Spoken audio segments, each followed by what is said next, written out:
undefeated.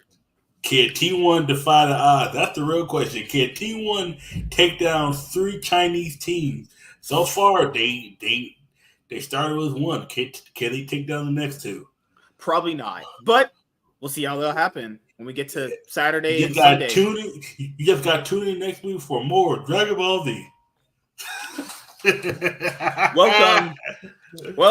Welcome everyone to the Cloud9 podcast, season 9, episode 9, and we are going to be talking about the World's 2023 Episode remainder 9. quarterfinal matchups between JDG and KT, T1, LNG. And what's really crazy is because we've had like crazy off-season news also happening during the World Championship this year. It's just been crazy. Usually we're actually done with Worlds by now. Usually Worlds is over like this week. This would be the usual week it'd be over, because the reason why Worlds is usually over at the first part of November is to give time for the off season, obviously enough time to rest before the next season, because as everyone knows, when you're in the season, you're in the season. As everyone knows these things, right? Because like we've been doing content basically all year, right? Like we've been literally doing content all year. It's literally since January. I don't think there's been a week we haven't did an episode of this show, actually. No, there actually hasn't. There's actually been weeks we've even doubled on shows some weeks before, So I know people liked it when we did the double shows for like the LCS and the LEC, and then we combined the LCK and the LPL in there, those episodes. So we're going to actually probably do that this year coming up. But that literally just depends on what is going to be the schedule for the LCS and the LEC. So you guys know how the LEC basically starts on Saturday and then ends on Monday. So that means we would have Cloud9 podcasts on Thursday, because I want to also have a day where the information that we talk about on this show can be like digested amongst the viewers and amongst the people that are obviously, listening to the show on Spotify and the other podcasting platforms, right? So moving forward into next year, that is going to be an update. We will have the Cloud9 podcast also on Thursdays during the during the splits for the LECs. And we know the LEC likes this format between winter, spring, and summer. So yeah, you will have a bonus episode of the Cloud9 podcast. We would usually have our normal episode on Sunday, but I don't know when the LCS is going to have their days. I think they might just do Wednesday, Thursday this year coming up again. And if they do, that's actually pretty good. So it gives us time to also, digest the LCS games, and we can do it on Sunday. So yeah, what's going on, man? How are you doing, actually? Crushing it, man. Shit's crazy. Won locals today, pretty much. But due to there's no prize packs, he said I could come back next weekend, because the way he's going to do it is you can either take the prize packs. The prize pack would have been, I think it's 2 for each win. It'd be 6, or you could take 12 packs of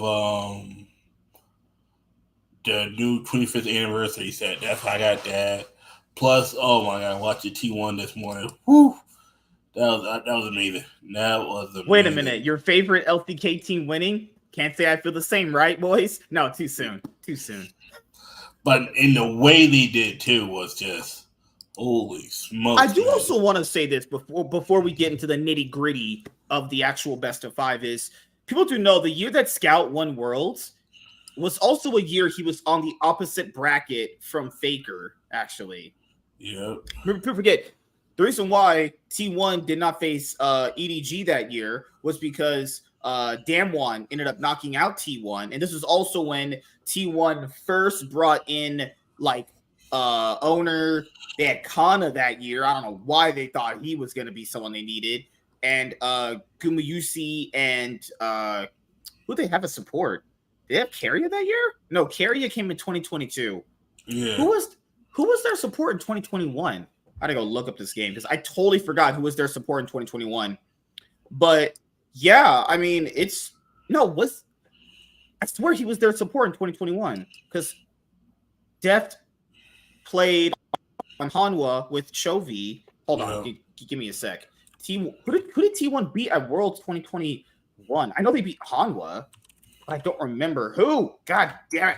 Worlds 2021. But how has Pokemon been, actually? Pokemon been good. Yeah, I'm not taking a break. I'm just waiting to Paradox Rift become legal because right now, that's me. I might go up to New Haven next week, maybe, probably not, but playing a tournament where they got Paradox Rift legal in a sense, but also the Yu-Gi-Oh format right now is just everybody now, in a sense. They have all the cheap staples from last year. Now we just need to get, or not me because I already got Thrust. Yeah, I need to re-get Chaos Angel. I sold it when it was like $80 when I pulled that. Oh yeah, okay. Now I remember. Carrier, he was on T1 in 2021. Yeah. So that's why I thought he was going to leave in 2023.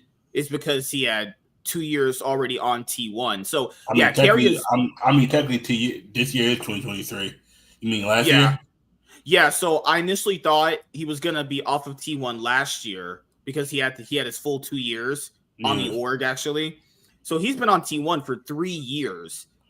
So if he stays after that, that's gonna be all up to how he decides, or if he decides to stay on T1 too.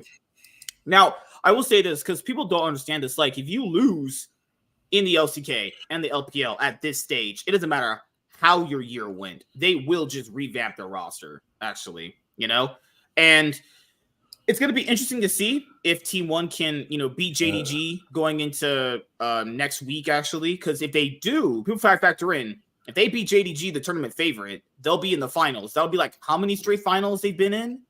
Like, it's crazy. And they'll facing off against, potentially, I think they'll be facing off against BLG because I really don't think Weibo are that strong. I think BLG is going to probably just pretty much run through them. I mean, Ben has just been the best top laner at the tournament, like, by far, honestly. Like, the only other guy that could probably fight him is 369 and Zeus, but, that's not happening because they're literally on the other side of the bracket, actually. But, yeah, guys, so next year we'll have the Cloud9 podcast potentially on Thursday to cover, like, all things LEC. But I don't know about the LCS. It'll probably just be on Sunday, if I'm being honest here. But then again, that just depends on what days are going to have these games. Because remember how we had the rumors that they're going to change the format again, actually? Yeah. So, yeah, I really don't know. But, not to take too much of you guys' time away tonight, we're going to be going over the semi-final matchups of, Worlds 2023. So, yeah, man, did you end up watching all the games? I watched all 3. Yeah, so let's do hold on, before we do that, let's get our pick'ems. Guys, I got 3 out of my 4 pick'ems right. Damn it. Fucking Gen G. The one that I thought was a for sure shoo-in, right? But then after I make that pick after we finished off that episode last week, I thought to myself, wait a minute. BLG's playstyle directly counters Gen G's. And I was like, fuck, it's already locked in. Yeah, I thought I locked in BLG. I actually back to the locked in Gen G. I said, what the fuck? I was like, fuck. No way. I thought you had all them right. Because you would have got all them right, honestly. I thought I did. I forgot I had Gen G initially, and then I swapped them in the last second. Ooh. So, guys, we are on our last 4 pick'ems. And before we go over the actual series that led us to this point, I'm going to do this right now because if I don't, then I'm going to fucking forget. So, BLG, Weibo. I'm going BLG. I think Weibo is disgustingly, overratedly bad. T1 JDG. That's, first of all, JDG's percentage being this low is disgusting. It's disgusting, but it makes sense. Not even close. You see how strong they are? Yeah, but you see how easily they can get countered if you're because their play style becomes predictable the more games you play. I don't know. KT was able to figure them out game 1. The difference between T1 and KT, T1 doesn't choke the way KT does. KT will literally have a whole lead and then just literally just give you the whole ball. And be like, I think they're just worse macro wise too. Like, oh yeah, no, they're absolutely worse macro wise and decision making too. The decisions that they made in that series, even though that series actually really could have been just 5 games. It should have been 5 games. I actually don't know what God in name possessed them to do a Baron they didn't even need to do. I remember like earlier this year against T1 in spring, they did the same shit. And I was like, why are you doing Baron and you have absolutely no reason to use this right now? I don't know. Like, it's just this tournament and people's like objective control and priority and draft has been just disgustingly bad, man. It's been like, why are you picking this? This makes no sense. Okay. I want Ruler to win this second world championship. I'm locking it in. JDG BLG finals. Because I'll be honest, if it's a JDG BLG finals, snooze fast, I'm going to sleep. I'm not watching it. It's so predictable. So predictable. If JDG and BLG have a rematch at Worlds and MSI this year, if we see a regional finals at World Finals this year, what has been going on with this year? I don't know. But yeah, that's my pick. I will be picking JDG. I'm going opposite. I'm going BLG. You're going Weibo? There you go. Yeah, that's no, what it really means. I'm going BLG and I'm going T1. Oh Lord. So yeah, let's go over KT versus JDG. So what did you think about the series actually?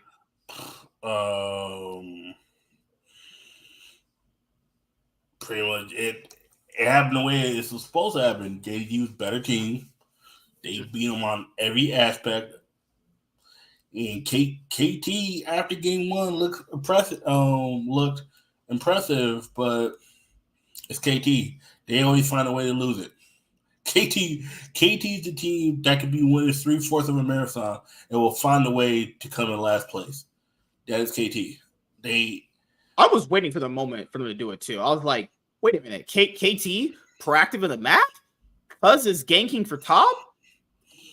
And this is the problem that I've had with many teams, man. Why is it that no team, some of the Asian teams have this too, why does no one gank for bot? Like JDG literally also play through bot too. Yo. You know, Kanavi will go, okay, my bot lane's really strong. I'm going to go bot lane and dedicate resources to getting them ahead. You know what other teams do? They're like, you know what, my bot lane is actually pretty strong right now. Let me go gank top some more. It's like, what? Like, I don't get it with some of these guys. So game 1 for JDG versus KT. KT actually ended up taking this match, and I was actually pleasantly surprised about how well they played in game 1.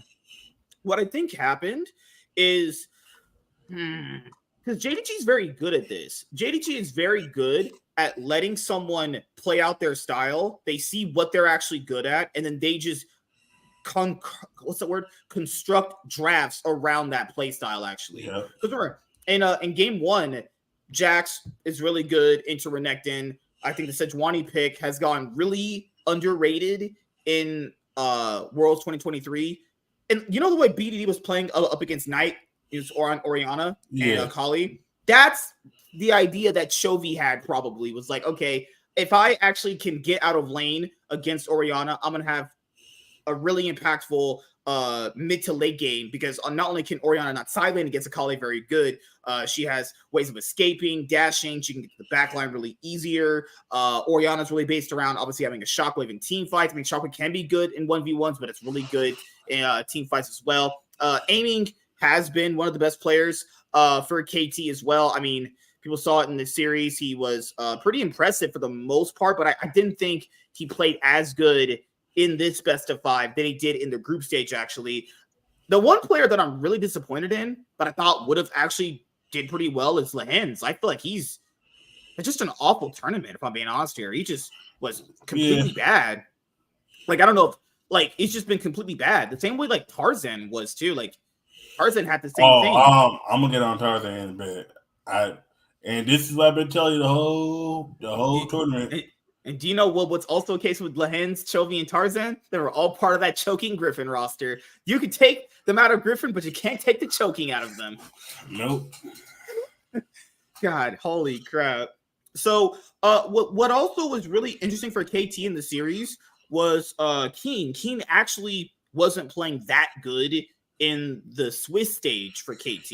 He actually played pretty well in the best of 5 against 369, but even this is a problem with, that people don't understand, but this is the reason why JDG is really strong. JDG, if you knock down one of their players, these other guys are gonna also be levying how strong they are around the map too. They're also just insanely smart about what they need to be doing, even if they're in a losing position too. Like, this is just probably one of the best super teams like ever, minus missing not being like the best support ever, obviously, right? Yeah. Because even when you're watching KT win the game, you're like, is JDG really just gonna let them steamroll them? And you're like, wait a minute, I've seen this before. They do this quite often. Now, I don't know. So is this going to be hard to do against T1? Well, as we saw coming up, next week, that's going to be a case in and of itself. But I think the KT game that they won against JDG shows people that if you can actually concoct a draft to knock down their strengths, you can win. But if you want to do that, you can't have everyone carrying the game. Because remember in the game against KT, the first game, remember I was just BDD, just pretty much just carrying the game with aiming. If you want to beat JDG, you can't have every person trying to carry against them. It's not going to work. Because then they'll just go and play through one person who's the strongest on the map as well. Just, God, it's a really hard team to play against, actually. Holy crap. So, did you want to say anything else about this series, actually?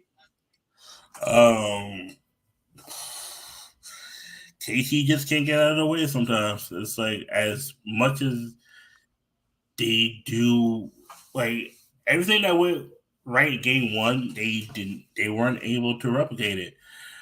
And this was surprising. I'm having this. It wasn't surprising because I knew they could take a game off. JDG, do you know what happened? JDG will always give up a game. They always give up a game no matter what. Yeah, and I think people really underestimate that game 2 dominance from JDG too. Yeah, because if that game 1, it swung in their favor. They're like, okay, I think we can probably do this. I guarantee you that's how their scrims went. And scrims probably got game 1, games 2, 3, 4. They probably just got steamrolled. We're probably just watching how their scrims went on stage. Because on game 2, when Ruler was on Jinx, he just like, my God, I've never seen a Jinx that good in my life. I was like, bruh, this guy is just on crack. Just imagine that. No one values Jinx in this meta, but the best team in the world values Jinx. Jinx was literally less left picked than Kaisa at this tournament. Like, it's just absolutely insane. I hate it, man. I absolutely hate it sometimes. I forgot what they played. I forgot what they played JDG into. That was the same. For game 3, they actually picked Sivir in game 3. So not only did they value Jinx and Sivir pretty highly, they actually valued them over picks like Kaisa, people like champions like Aphelios too. Like, what I really want to say about KT, BDD also stepped up in certain moments in the series too, but it's just not enough, honestly. Because it felt like when it got to game 4, when Keen was super confident that he could really carry the game on Jax, they weren't even following up on his plays, Like, even they're just mind blown that they could even be in that spot, that they're just like so shocked that they could potentially like fight them back. And it's like, there's various moments in the series where you're thinking like, are they trolling? Like, they know they can do more in this moment. Like, they're not even like out of health. They're not like even out of summoner spells. Like, I just don't know how you can mentally just break down like that, even though there are moments in the game you can still get through, Like, I don't know, man. Oh, God. It's just KT things, No, it is. And it's like, you look at it, you're like, okay. Remember in game 3 when Ruler's alone on Sivir and they know he's alone, they just go like, okay, we'll just kill him. People know that's how they were playing in the series. But it was so like sporadic, you couldn't really get a consistent wave of that. And then, oh my God, and getting caught out, it was just it's disgusting. Oh Lord. And then it came to game 4. BD's on Syndra, Keen is on Jax, Cuz is on Vi, and I think a main reason why they lost game 4 is because Cuz just kept leaping so far in on Vi. You know, like he would use this all on targets he know he couldn't basically one-shot. What he should have kept doing in game 4 was that he should have just kept using it to set up a kill rather than just trying to get the kill himself, honestly. Plus, he was playing, Cuz was playing Vi into a Elite Sin. Right, so they did the same thing that in our with a Gragas top and an Oriana mid. It's like, yeah, the draft really hurt them because not only if Vi jumps in like that, Gragas just literally just body slams. She stops right there. Yeah, just kick her. That's it. Yeah. So, like, the only reason why they picked Vi is just jump on Kai'Sa. That's it. Yeah, that's literally the only reason. I think that's such a bad pick. It's such a bad pick to have one of your best engage tools just like people don't understand in this game their best engage tool is nullified by a Gragas body slam. Yeah, Gragas body slam or Gragas Q. And someone's gonna be like, well, who should they have gone for? Cuz can't really play anything else. I mean, I wouldn't give him a carry jungler in your deciding game. Like KT themselves banned out Jarvan, Wukong, and JDG banned Sejuani because they knew he'd go to Sejuani. They knew he would. So they banned it out later on. But KT themselves banned out J4 and Wukong. And I'm like, I'd much rather him be on J4 and Wukong in this game because I really felt like him on Vi just screwed them over so hard. He was so terrible on Vi. When he wasn't ahead, his whole brain just like mentally just blew apart. He was like, wait a minute, we're not ahead anymore? Oh shit, I'm bad. And this is the moment right here that sealed it all. All right, so KT's like getting momentum. They're kind of doing what their comp needs to do in this part of the game. And guess what they did, guys? Guess what they did? In classic KT fashion, guess what happened? They fucking threw. Could you believe it? KT rostered through. Could you imagine it? Could you imagine that KT threw? They're winning. They're getting picks. You're like, oh God, KT's gonna do it. They're gonna go to game 5. No. First of all, you shouldn't be even doing Baron right here. Ruler goes, all right, I'll just keep poking. They get a shockwave that basically just almost one-shotted 3 people, and then aiming has to flash. Like, this is so bad. Who did fucking JDG bank account them like $1 million to do that? Like, you can't be this serious. Like, this is so bad for setup. So, like, right here, they don't even need to go for Baron right here. All you have to do is, why not push more turrets down? Then when you push more turrets down, clear out the vision, then get Baron. It's such a bad spot. Then Mything basically just griefed them. Mything literally just ran in and almost just griefed. He almost died just jumping in like that. And then they're like, wait a minute, we can kill him. Like, Keen's like, oh, I'll just flash over. We get a pick onto the top laner. Mything just griefed it right there. That's why I said for JDG going up against T1 next week, he's been shown to have some really bad engages. So he's the only like problem with the team so far. So he needs to make sure he fixes not doing that. So right here, that's just terrible. This whole Baron take is terrible. Like Ruler and Knight pulling the trigger right there just shows why they're some of the best players in the world, obviously. Ruler just pulling out his fucking cock. Here's my fat Korean dick. And I'm just going to just solo the whole... I'll just win the game for my whole team. And that's why they spent all the money they did for Ruler, because he's just absolutely insane. So, what do you think, man, about this game, actually? This is the true definition of when you can't find your head. It's like, okay, this team just goes throw the whole game away. All right, boom. So I know people were like, oh, but the minion hit the next guys. It was over no matter what. Even if the minion doesn't do this, it doesn't matter. The game is over. Literally, one of them could just like backdoor if they all died. They can't leave their base. I like how literally it was. We got guys. We're still alive. Guys, we're still alive. Wait a minute. We're fucked. Not even that. Fuck it. That the turret, like the minions was just still hitting it. It's like, dude, the minions. And they weren't hitting them. I was like, hit the damn minions. Yeah. To clear the wave. You know what BDD should have did? Because you know Syndra can grab something? BDD should have used his W to grab the minion and throw it away. People know Syndra can do that. maybe he was just fed up with how badly his team was playing. He just was like, fuck it, just get me out. I've been in games like that where making the good play doesn't even matter anymore because you're just like, fuck it, just get me out, honestly. Oh, God. So, yeah, KT's year. Well, so we'll do all the teams that lost after this next one. So, JDG advanced to the semifinals. And the next game is T1 versus LNG. I don't even know where to start with the series. LNG's brains all just left their bodies, actually. Their souls quite literally left their bodies. So, what do you want to say about the series first? We need to investigate 3 people. Tarzan, Scout, and Hang. I thought we were going to investigate Zika. That guy was criminally bad. Matter of fact, him, but he got PayPal some hard cash to int as hard as he did. I think Hang did, but I've been telling you this. LNG are frauds. Dude, why is it always the second seed?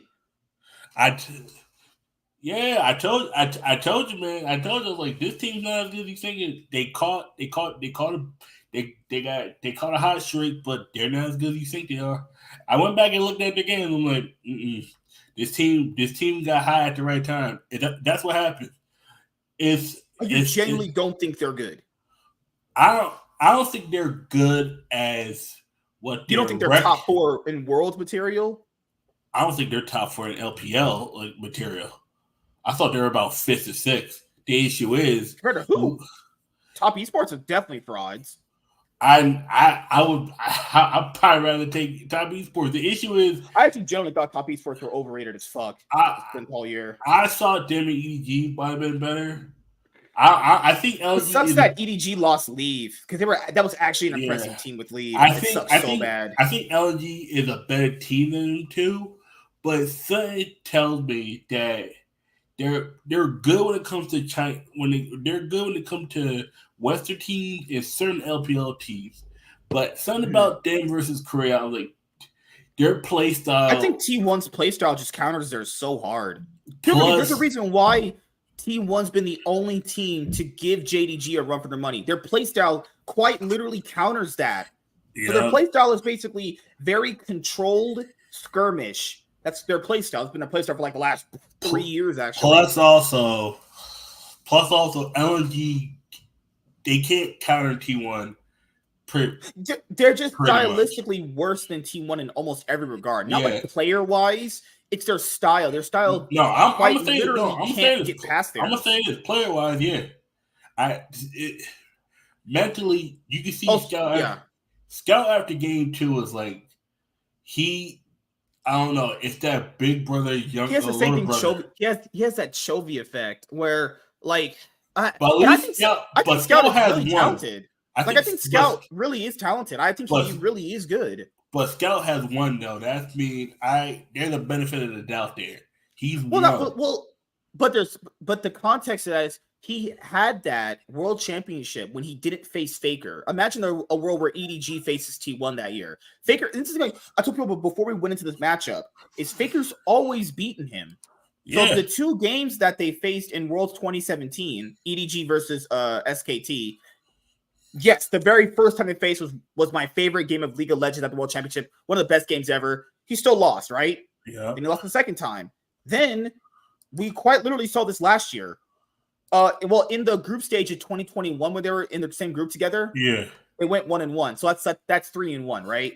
Yeah. Then last year, 2022, they beat them both times. So that's what? That's 5-1.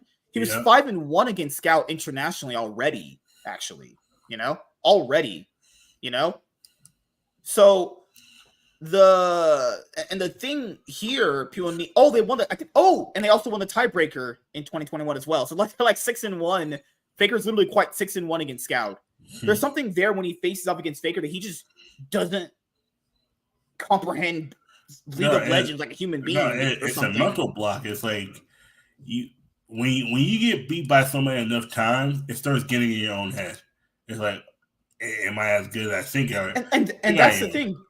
So when people say, well, Scout won a world championship, yes, but he wasn't on the same bracket as Faker was. But it doesn't matter because it does, because if Faker constantly beats him, if they face off against each other in the semifinals, he wins. But you can't determine who you face. You can only determine what you do, and that's the same. Yeah. That's me. But the thing between him and Chovy is Chovy has beaten Faker and it still loses against other teams. Chovy has shown he chokes. Scout has shown that when it matters, he can win. It's just there's certain mental blocks. When it comes to Faker, he cannot beat him. But you can't fault Scout for being on the opposite side of Faker. That is a riot thing. That is the thing here those is two can't control it. He can only win because if he only won one world championship without actually going through Faker by how we can see it, you don't know if he beat Faker though. Because by looking at the record, we just know he loses. That is true, but guess what? But you can't determine that. That's a factor that's undeterminable. You can't determine how that matchup is. Yeah, but I can say that since we're on the opposite side, him not going through T1, I mean, but guess what? That happens. You don't go against T1. All right, cool. That means you got to either route. I don't want to call it easier. If it's some pretty hard teams. But he was able to get through him. Faker had to go for a route and he lost. That's me at the end of the day. Is I'm not saying Scout's better, but saying that because all I'm bringing up is like when someone has a constant loss record against someone and they avoid them one time and they do win, you also have to look at that and go, yeah, I do look at that, but I'm also looking at it from the other argument where you said Scout's kind of like Chovy. Like, no, Chovy just constantly chokes. Even when he'll win LCK, best team in Korea loses. Yeah, and it's also play style wise too. Like I don't really know what God should be beating. Like it's like you could beat. You might have a mental edge over T1 because you know how to figure them out, but then you lose against every other team. Scout's the opposite. Beats every other team more or less. He actually can quietly beat every but team. Then loses to Faker. You're the opposite of Chovy. But the thing is, it's like what you saying is true, but at the same time, you can't determine who you're going to face in a tournament like that. You can only determine how you're going to play. I'm what's the word? No. Plausible deniability. No, that's what it's called. No, it's not plausible deniability. It's something else. That's something else. It might be another term, but no, I do know what you're talking about. But it's like when TSM got out of their group stage. They also did with no Koreans in their group stage. When they faced a Korean team instantly, everyone knew like they would lose. Yeah, it's almost just like happened with H2K too. H2K never faced a Korean team in their group, even in the quarterfinals. When they faced a Korean team, they got completely shit stomped. But guess what? You can't choose who you face in those group stages. That's why. And I agree with that. That's why I keep saying these formats are kind of bad to a certain extent. That's what I'm saying. T1 did good for what he was given, but it was like we all know that T1 go get. You're basically saying Faker is Scout's dad. That's what you're saying. Yeah, in a sense like that. It's like, and the one time that Scout doesn't go against him, he wins the world. So like, cool. So it's just a mental block. He's not. I would say a choker. It's just a complete mental block against him. Chovy quite literally is a choker. Because the original argument was Chovy versus Scout. I'm saying Scout and Chovy are not in the same argument. Scout is, to me, I think Chovy's better mechanically, but I'd rather have Scout on my team. They're about the same, if I'm being honest. I'd rather have Scout on my team until it comes to going against Faker. Then putting Chovy. Like that's it's like because what Scout has shown us is if you could sometimes what it is you gotta avoid the one matchup. Like trust me, like today when it came to Yu-Gi-Oh, I had to avoid the one runic matchup because I knew that was an auto loss for me game one because I had no back row hate because the only back row hate I had was in my side deck. It was Harpies, 2 Lightning Storm and Harpies, it's 2 Cosmic Cyclones because Rune found that too. It's like, and sometimes you look at it as like Chovy knows how to take out Faker, but then Scout, And well, this is also the problem with how like Riot's formats are. I'm not saying this is to knock like Scout's bad performance. People do know that this is the first time they've ever faced in a best of 5 against each other. yeah. The only times I've mentioned were all just best of 1s. So and a best of 1 also luck based sometimes because a best of 1 is like okay. Well, to be fair, I would say if someone has a 6-1 record against someone, I wouldn't even call that luck anymore. That's just this guy's just better most of the time. Hey. Oh no. Well, no. also, we have to bring this up too. Chovy also can play against Faker many times throughout the year, so it's much more easier to get over that hump that he has throughout the year. Scout only can face up against him potentially randomly at Worlds because of how the formats go. It's so like, let's say it's unfair to him, but it's so much harder to get over that mental block if you only facing off against this guy there. And put it back to Ren, the pressure that they're under too, to be the 4th team in the semifinals. They're in Korea. They're running against Faker. It's something that T1 always does to people, where like people value them so highly that they themselves can't play because they're like, oh, if I start doing good things, then they'll just come back into the game. It's like TSM had this effect a long time ago. Fnatic had this effect a long time ago. Well, G2 obviously has this now. Yeah. Like, for some reason, T1 just has this, where teams just play worse against them just because they're called T1. T1 themselves could be playing bad in the game. Doesn't matter, because their brains just collapse because Faker. Fuck, it's the same thing. It's the same thing in Pokemon with Torreklov. People start misplaying because the aura of Torreklov are like, I've seen people have game against Jesse, fuck up a whole sequence, don't take all the life points, just come back and beat him. Like sometimes it's certain people because they look up to him. It's like like it's the whole don't meet your idols kind of thing. Like, it also was a Scout on T1's. Oh, also, you mentioned Tarzan choking. I'm like, I could have told you that for free. What? Yeah, no, Tarzan choked everything. Yeah, no, Tarzan threw away the old guy. You know, crazy. I will levy this as context too, just like I did with the Scout game. Do people notice how Chovy started winning LCK titles when he wasn't around Tarzan? Yeah. Like that actually, that's the thing. He started winning titles without Tarzan being his jungler. Just saying. Like, it's crazy how people can be so mechanically talented, but they just can't get it done. It's just so frustrating sometimes. Because they're not bad. Like, they're not overrated. Yeah. It's just, what the fuck's going wrong? What's wrong with you? Your hands not work, your fucking fingers are broken. Like, what's wrong with you? But then again, League is also a game where like LNG's playstyle, it's very volatile, it's very high pressure. T1's they're a very controlled skirmish heavy team. Like, if you can't get past that with your early game aggression, they will just actually steamroll you.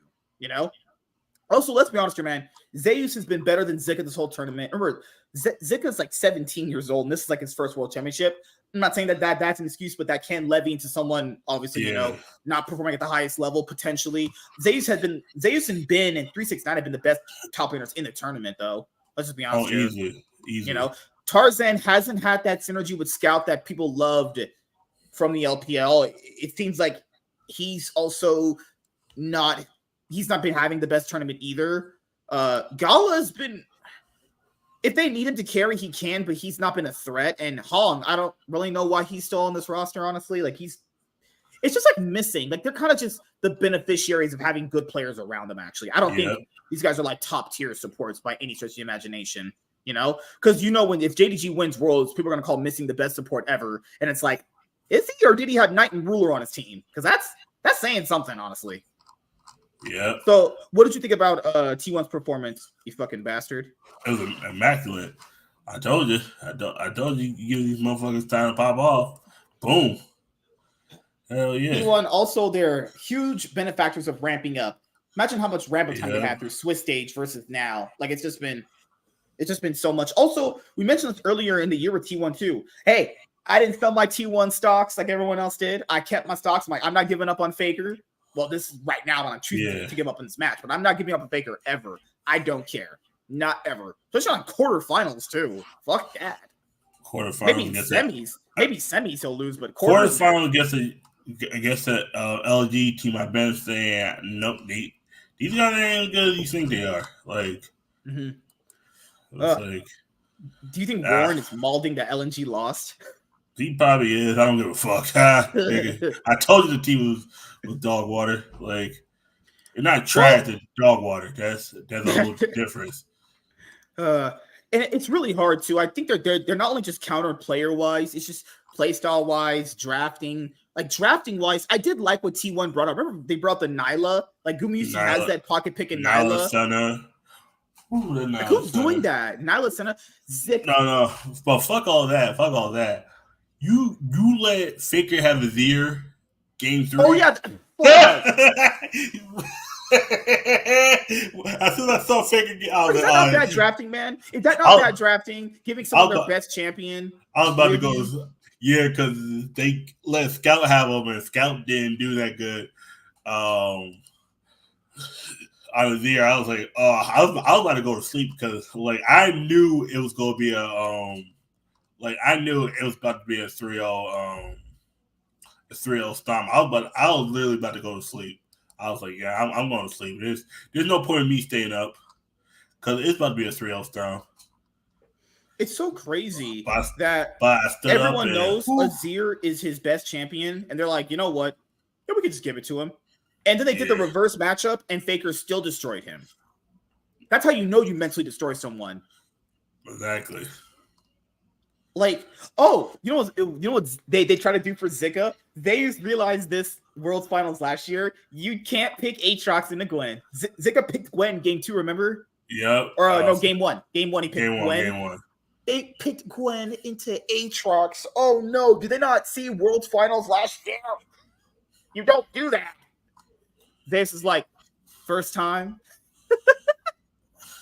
Oh god. But no, I mean, they had a great tournament quarterfinal matchup so far. Scout, they put him on mid Jace, and he just didn't do anything. You can't be on Jace mid and do nothing. Yeah.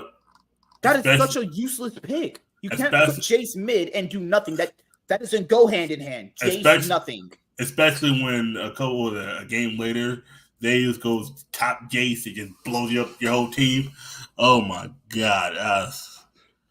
Carry is the only guy pulling out the Ashe support. Like Carry is finally getting back in his, in his groove of picking those random supports and doing well with them. Like that, they're gonna need all the edges against JDG people. They're gonna need to get in the zone because LNG, as much as they stomped them, they didn't really do anything. Like they kind of just gave them the whole map. If we're being honest here, game 1 they gave them the whole map. Game 2, I don't even know what the fuck they were trying to do. Game 2, like I remember Tarzan invading Owner. Oh no, I think Owner invaded Tarzan and they just bitched him, made him his fucking pussy, soloed him in the jungle at 3 minutes in. And it's like, all right, FF. If I see that, FF, we're done. Holy crap. Game 3, they gave Faker Azir, and that should just tell you all you need to know about how badly LNG's drafting was. They also gave over Renata for Milo. It's like, bruh, y'all is on crack. Milo for Renata. What kind of trade was that? Where was Gala this series too? Was he supposed to be like their secondary carry? Where was he? Dead. Okay. He's MIA too. I got an AP behind him too. I'm like, where the fuck he been at? Where he at though? I'm still looking. That motherfucker was MIA the whole goddamn time. I've been telling you, energy ain't as good as y'all make him out to be. I don't know. We'll have to see. Like, do you think? Well, because LNG's out. So yeah, that's T1 versus LNG. So NRG is out, Gen G's out, KT's out, and LNG. That's crazy. Yep. T1 is the last remaining LCK seed. Also, the 1v1 Gala Gumayusi did against Gala under the turret. Oh, Gala, what are you doing? That's just so troll. The fucking was it? Oh my god. I like how Game 3 LNG finally escapes and then they get blown up later. It's like they couldn't get a Drake. they buried it. It was like, oh, come on. Like, Oh, dude, I'm gonna be honest here. If NRG are playing up against them, they'll win. Like, you can't win playing the way they're playing.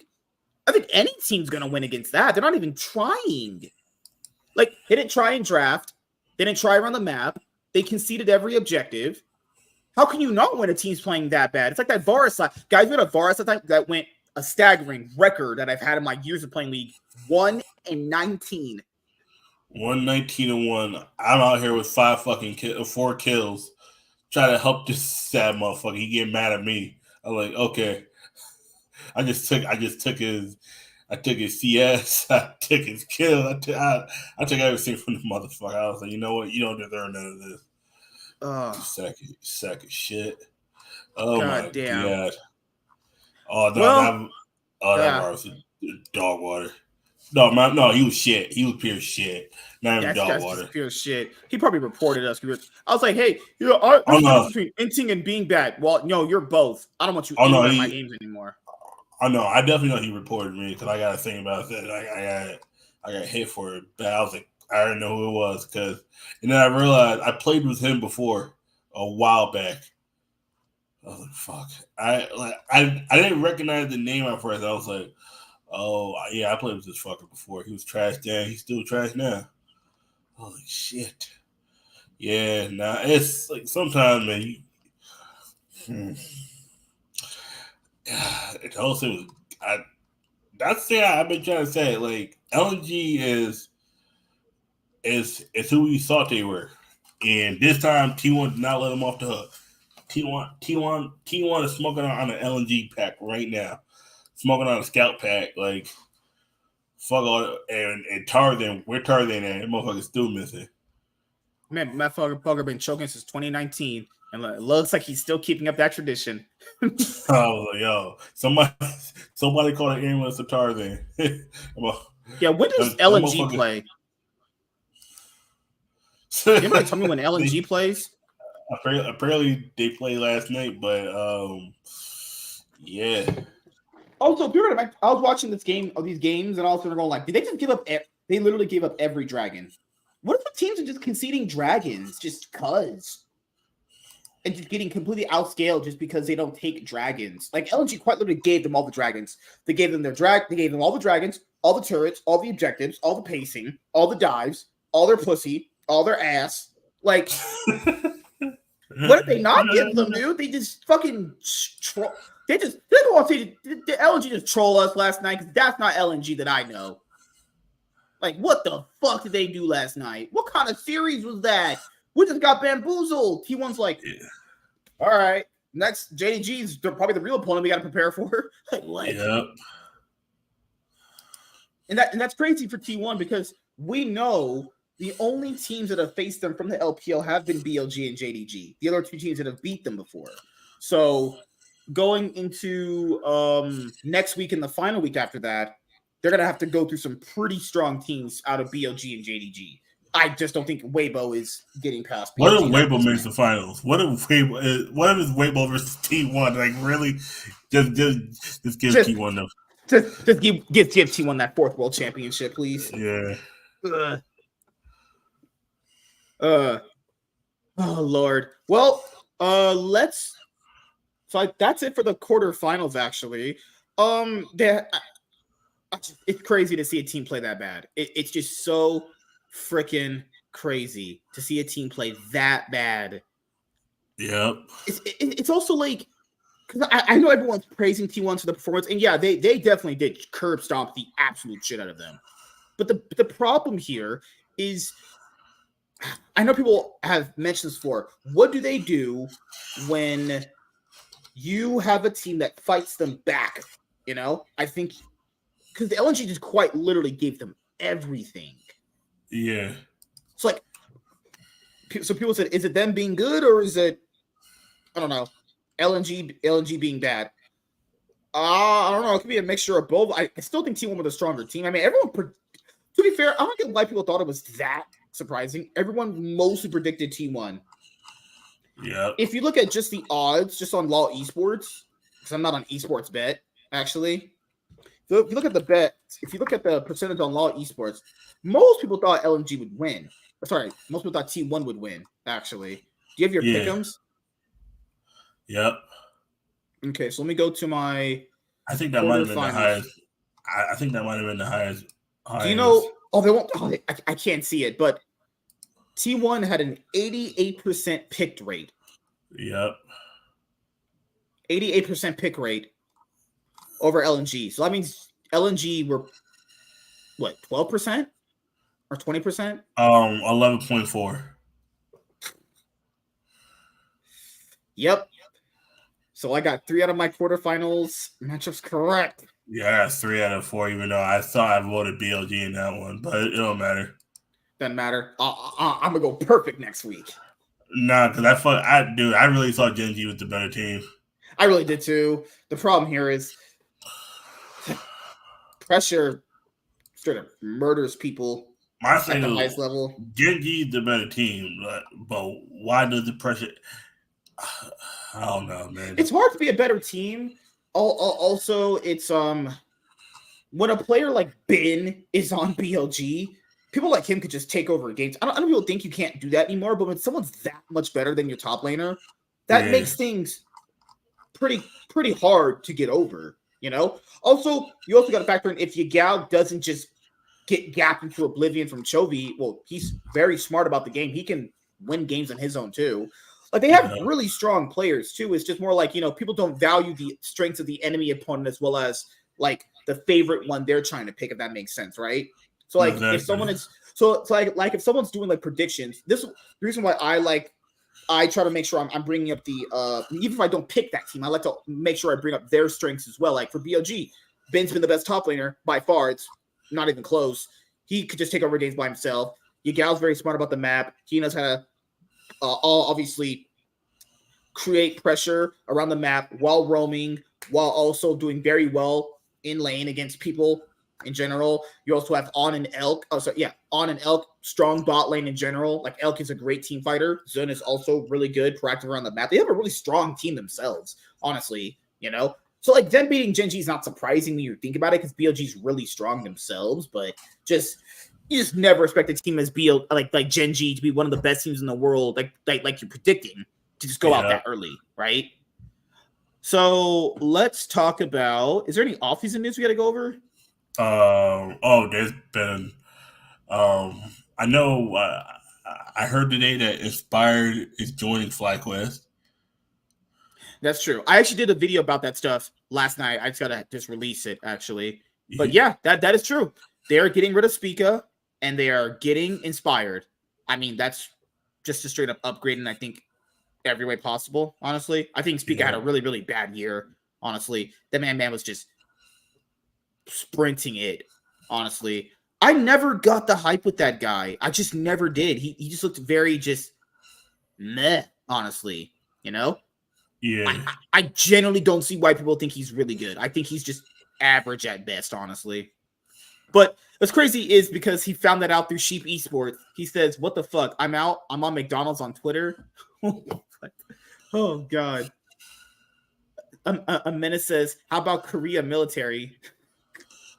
Oh shit. A menace, you'll be in the Korean military because you were terrible this year. He ain't gonna make the Korean military. He's too fat. The fuck they gonna be like, nope, you too fat. He can't go to the military. You too fat. Lose weight, fat. Hey, man! If you don't go to the military, just keep eating chicken wings and watching E-Girls. You'll be safe. Watch FlyQuest make a 3D chess move and fucking grab a menace. That wouldn't be a 3D chess move. That'd be like 1D chess. That's not a smart move. That wouldn't be a good idea in FlyQuest. Don't do that. Don't watch them do that. A lot of teams do that. A lot of teams are like, "I'll be the guy to fix him." Cloud9 didn't know what they were doing with him. We can do it better. Okay, you got the same motherfucker that chose the shittiest support over the one that actually helped you win. But okay, all right. Someone thinks that someone's opinion. They think Bwipo should be the starting top laner for Team Liquid next year. I mean, I've been saying that. I've been saying that before. They should have been the fucking top laner. Like, Cal who just wasted on. No, fuck all that. They either need to sign him, put him back on the team, or let him go. Let him go to Cloud9. If it's not Wonder, it should either be Whipple or Wonder. One of them two needs to be a top laner. On a starting top laner. Because at this point, Fudge ain't it. Like, you've been saying it for years. I'm like, Fudge is all right. Now I'm like, oh, nah. Fudge is dog water. Fudge on Team Liquid? Nah. Fudge needs to go back to Australia. Just call it a career. He could be the best player in Australia.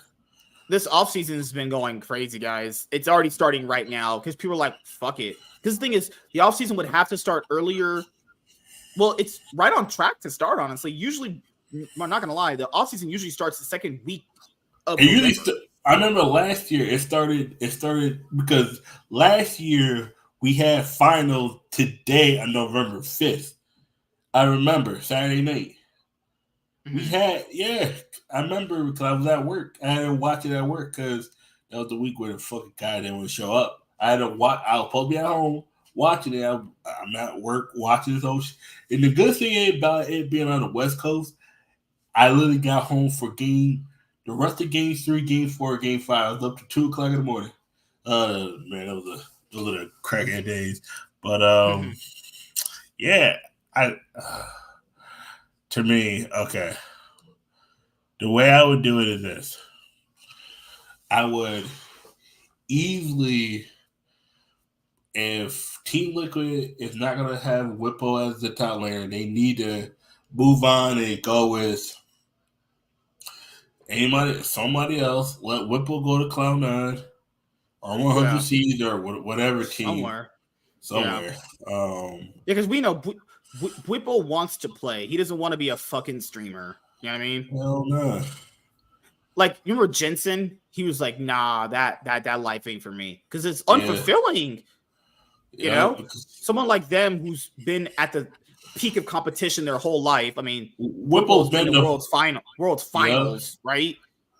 Jensen's MSI finals, numerous success at Worlds, however you want to quantify that, but successful nonetheless, right? Oh, yeah. It's like... okay, yeah, also MSI finals. Oh, that was against G2, right? Yeah. Okay, I don't know why I keep forgetting that MSI was G2 versus Cloud9. No, was it Cloud9 or the Team Liquid? It's the only time it was only Western finals at an international tournament ever. That get me out, so it's probably going to be the only one for a long time, actually. Besides season 1, but they don't count that. I wouldn't, honestly. Man. And it's fucked up. There was only 2 splits, and we can't even beat Europe back then. Holy shit, we suck. Holy shit.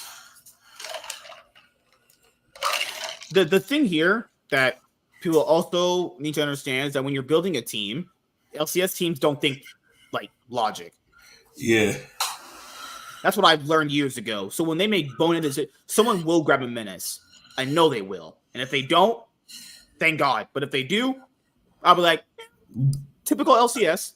It might be you know what team I think might grab a menace? Immortals. They actually have a mid laner already. Oh, they already do? That's good. Mm-hmm. His name is Mask. He's a Korean on Unicorns of Love's backup team. I don't even know, honestly. Okay, that's me. I'll give them a couple months before they move on. What has Dignitas said? Oh no, Jess has left Dignitas. I remember. Yeah, Jess. Thank God. Yeah, I felt. Hey, I met it through Dignitas.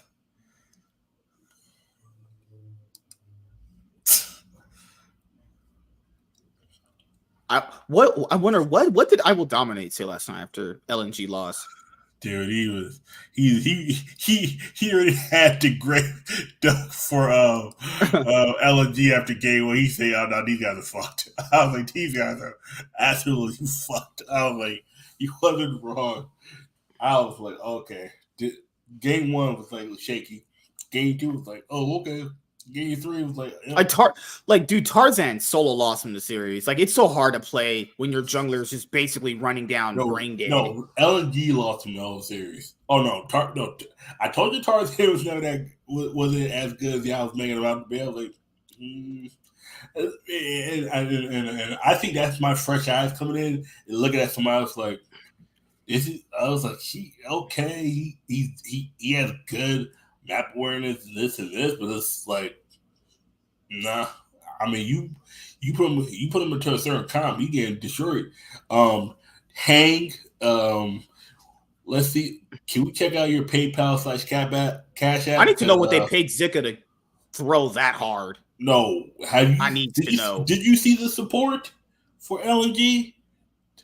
This motherfucker. They had a support. Oh God. That motherfucking game 3 threw Gala into him to get away from and Gala got instantly blown up. I was like, first of all, Hang on Blitzcrank is an auto loss for LNG. This motherfucker was thrown. He was literally grabbing Gala at the wrong time. Even when he grabs somebody, he get instantly blown up. I'm like, I need to see his bank account. I need to see what they paid Tarzan to. Zika. Gallo was the only one that was like not throwing, but at the same time just getting beat. But the problem here is, even if he's in a position where he could do something, they're so behind on everything, man. He getting beat so hard, and Scout mental was gone after game 2. It was a wrap. Faker was in his fucking head like, who's your daddy?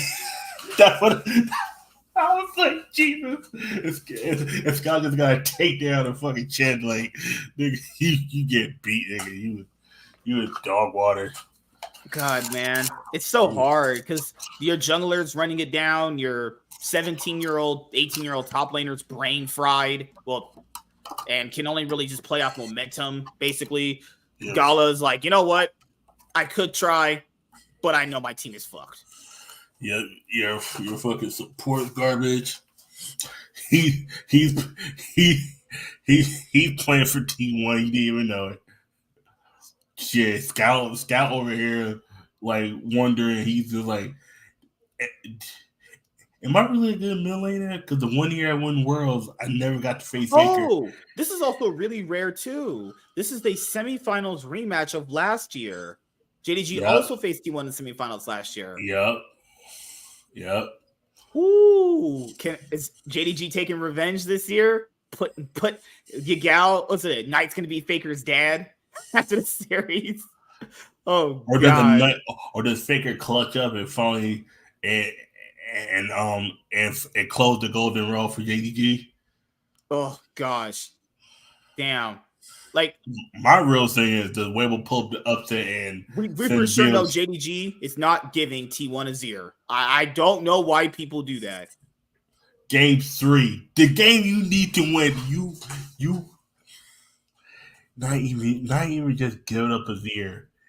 You let Zeus get Jace top. I'm like, and you let Tarzan pick Vi.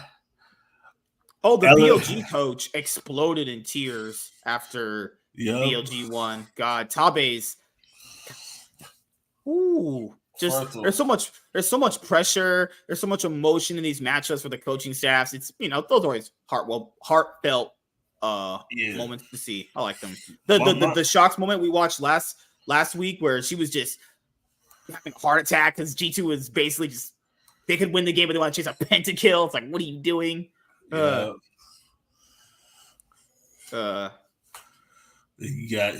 that. Oh my God.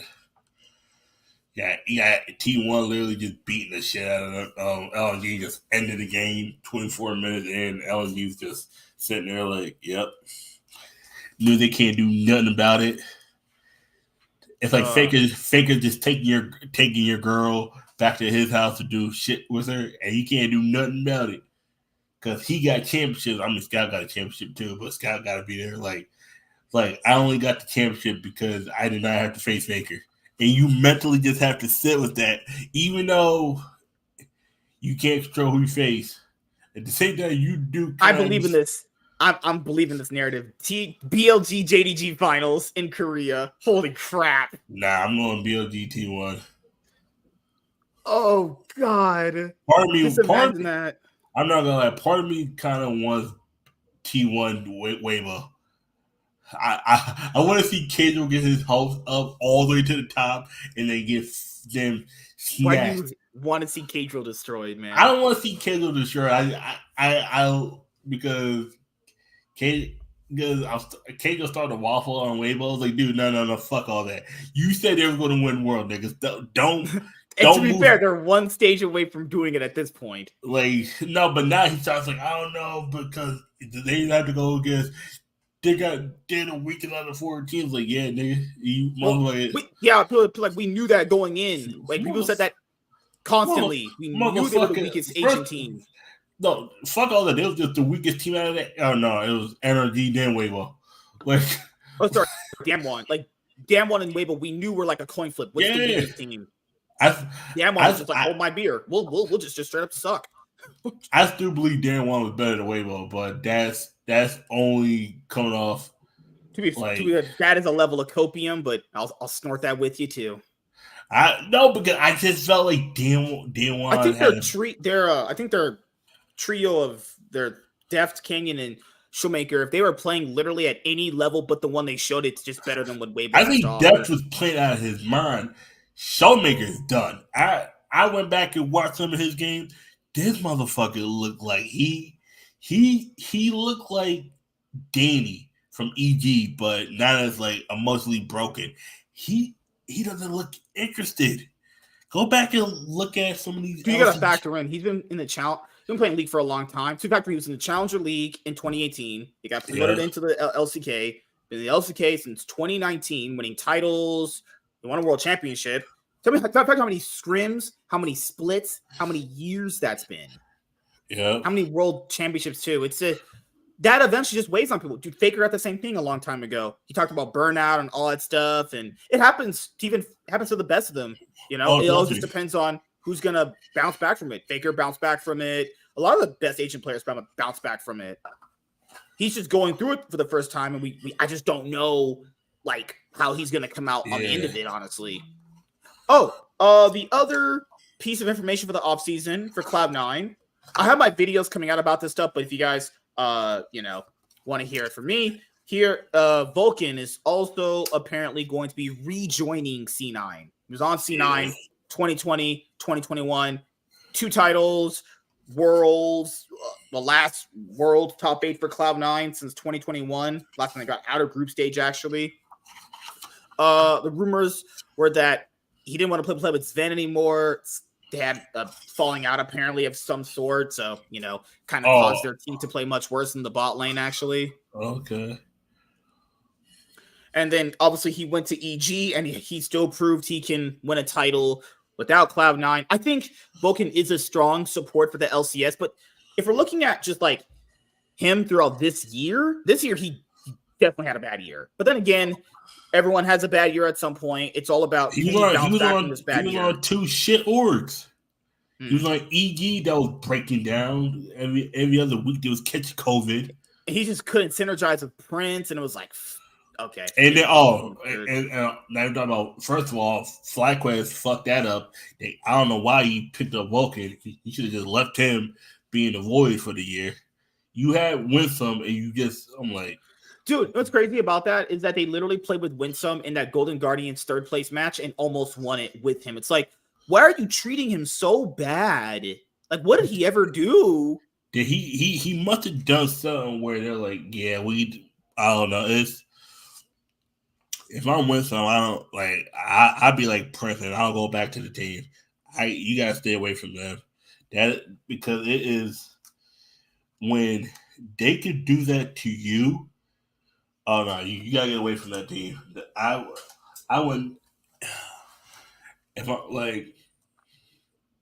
I'm FlyQuest, I let everybody go. Just let every player keep Impact.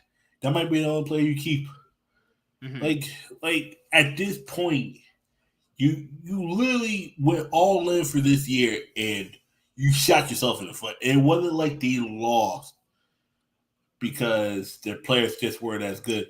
You took a great player, replaced him with the player you really wanted, realized he wasn't as good as you saw he was, or maybe the chemistry didn't work, or the chemistry might have worked with the first player. You might have overlooked him by the time he got back. Like sometimes rhythm gets thrown off. It's like me yesterday when I played the same deck I played a while ago, and I was just making misplays. So why am I not grabbing it?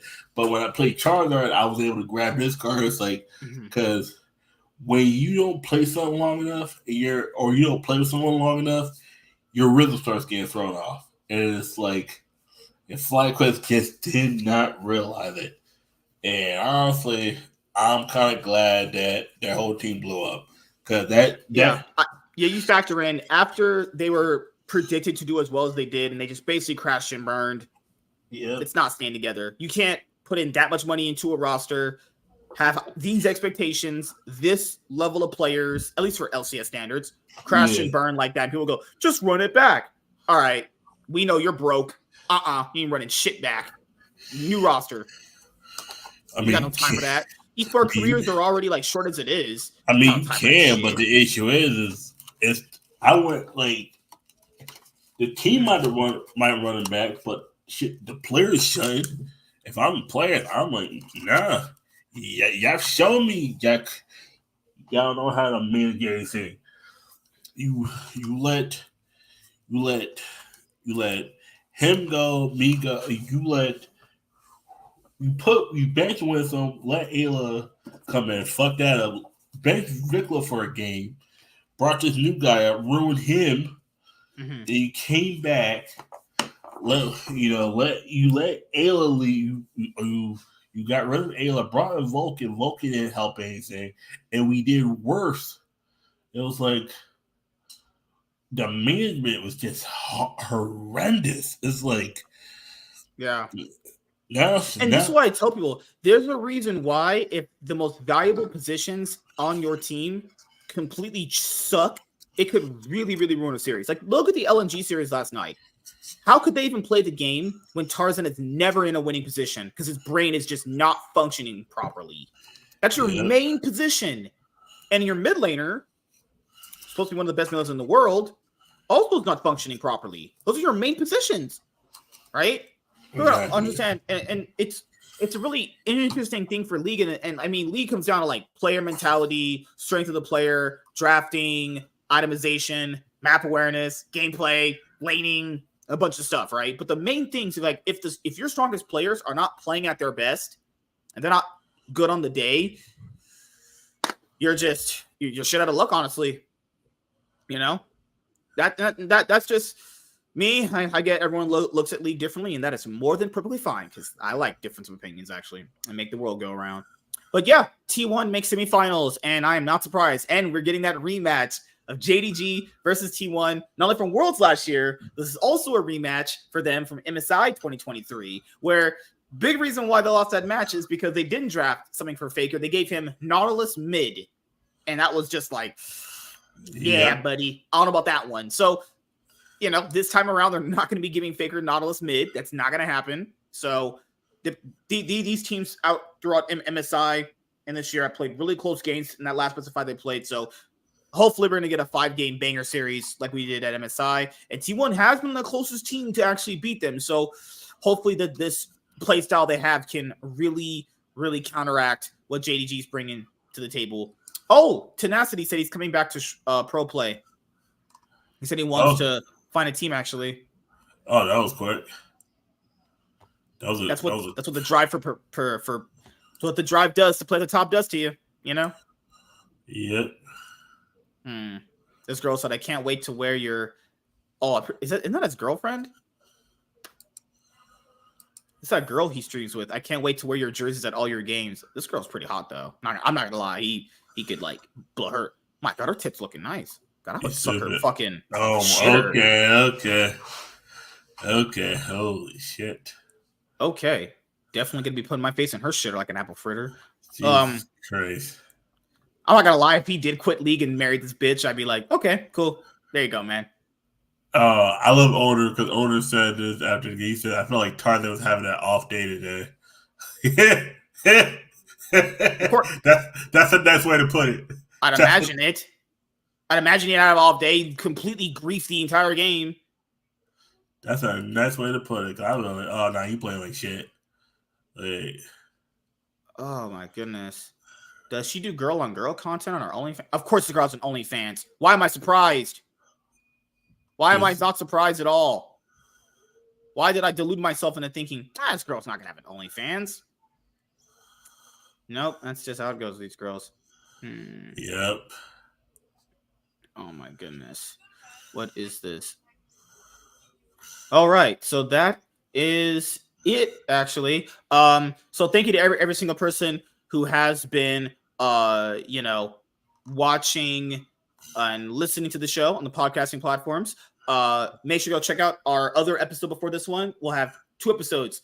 The other one is covering the first 2 best of 5s for Worlds 2023, and this one covers the other 2 as well as the other roster moves that you guys will see me talk about in videos. So yeah, going into next year, we'll have 2 episodes. I'm gonna have to think about my my podcasting structure going into like next year. I want to have like set days where we're doing things so we can get back on that schedule. So the Cloud9 podcast will be on Thursdays and Sundays. Obviously, Thursday be at 9:30 because you can do it at 9:30, obviously, or 10. So 9:30 Thursdays and 5:30 Sundays. But might be earlier depending on how my schedule changes out for next year. We have a TCG podcast on Mondays. No, we have a TCG podcast on Mondays. Are we done on Monday? It's usually Mondays. Sometimes it's usually Sundays. Mondays or Wednesdays. Yeah, we'll probably make sure that's 2 episodes, Mondays and Wednesdays. I'm still deciding on between the TCG podcast. For sure, it's Wednesday. For sure, we have one Wednesday. It's just trying to decide what's the best day, Sunday or Monday, going into it. Actually, I'm pretty sure I might just start doing it Sunday, but see, to me, I like doing it Sunday right after. Yeah, I'm not going to have any one-on-ones. I'm not going to have any one-on-ones after this week on Sunday. So we might just like start doing them like 8 Sunday, honestly, or 7:30, honestly. So that's like what I'm thinking. So we have 2 TCG podcasts. We have 2 Cloud9 podcast episodes coming up. The main panel shows are obviously Tuesdays and Saturdays. I might start doing one on Friday. I got to message someone else about coming on for Friday, actually. So want to make sure it's not just all one-on-ones, but one-on-ones do a good majority of, I don't mind doing the one-on-ones, but I want to try to make sure we have some more panel stuff in there too, honestly, sometimes. But yeah, that's pretty much it. Thank you guys for coming out and supporting always. I know you guys like the show. You guys give it a lot of watch time. I can check the analytics and stuff. Thank you so much. I know I'm going to have an update video coming out about, why I changed the channel name and all that stuff. But just, give me some time. Give me some time. Your boy is really, really, really busy, honestly. The goal of the podcast this year is to get them to 200 episodes. This show, I don't know how many episodes it's at right now. This show in particular, I think it's at 191 episodes exactly, maybe, or it's going to be at 192. Let me see. This is at 192. So we'll definitely have. Should we have 200 episodes by the end of the year? Yeah, we should. Shouldn't we? We could. So episodes would do because we would do 3 out of the rest of the month, right? And that's 195. And then coming in December, how many episodes would that be? So it'd be 1, 2, 3, 4, 5. Wait, hold on. Is there an extra week in December? Look at the calendar. There's an extra week. There's an extra week in December. No, it's 31 days. Okay, yeah. The last day of the year is on a Sunday. On a Sunday. Wouldn't that be a celebration right there? Our last episode of the year could be our 200 episode special. That's crazy. Yeah, because I know my last day at that location I'm at is supposedly as of now the 28th or the 29th.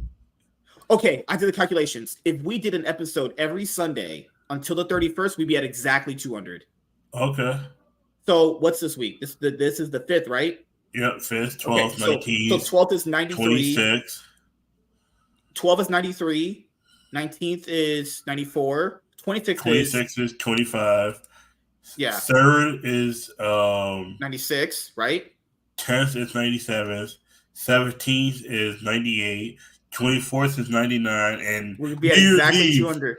New Literally, New Year's Year's Eve. Eve will be at exactly 100 episodes. Oh, geez. Okay. New Year's Eve. Pretentious Fly. Oh, nice to meet you, man. This is probably your first time commenting. Or if you're subscribed, thank you. Thank you. T1 needs to win to prevent this from being the least interesting world since 2019. I'm not going to lie. Worlds did not really hit for me this year as much as it has previous years. I thought last year was a little bit more interesting too. Oh, no, last year was definitely more interesting. I went back and saw all the worlds. I think my favorite year might have been 2020. Might have been, but I like 2016 too. Very, very exciting year, actually. Yeah. Very exciting year.